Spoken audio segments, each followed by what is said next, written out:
Assalaamu calaykum. Ku soo dhowow Akademiyadda Saac Academy oo bixisa koorsooyin ku saabsan cilmiga ICT-ga iyo tiknoolajiyadda. Haddii aad tahay bahda jecel cilmiga IT-ga iyo tiknoolajiyadda, Saac Academy waxay kuu diyaarisay koorsooyinkan kala ah: Graphic Design, Adobe Audition, Excel Application, iyo SQL Database. Graphic Design waa samaynta iyo naqshadeynta dhisaynada sida logooyinka, stickerska, business cardska, brochureska, iyo social posterka. Adobe Audition duubista iyo qaladaadka saarista ama edit-garaynta codkaaga si aad uga dhigto mid faniskaaga soo jiita ama dhegaystuhu ku raaxaysto. Excel Application xisaabinta iyo soo saarista totalka xisaabtaada, grade-ka ardayda, percentage-ka, maadada ardayga ugu sarreeyay iyo maadada ardayga ugu hooseeyay, ama soo saarista income-kii ugu badnaa ee sanadkii tegay bisha uu ku soo galay.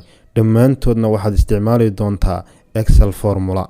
SQL Database iyana waxaad ku baran doontaa sida loo sameeyo database iyo table. Sidoo kale waxaad ku baran doontaa sida data loo soo geliyo table-kaaga loogana delete gareeyo xogta aanad u baahnayn, ama loo update gareeyo datada table-kaaga adoo dhammaantood isticmaalaya SQL codes. Sidoo kale, afarta koorse ee aan hore u soo sheegnay, koorso kasta muddada aad dhiganaysa waa 1 bil oo keliya. Intaasna waxaa ku dheer caawimaad lagula barbar taagan yahay oo lagu jilcinayo halkii aad fahmi weydo marka aad practicalkaaga ku guda jirto. Hadda baro, berrina ku shaqayso xirfadaad baratay.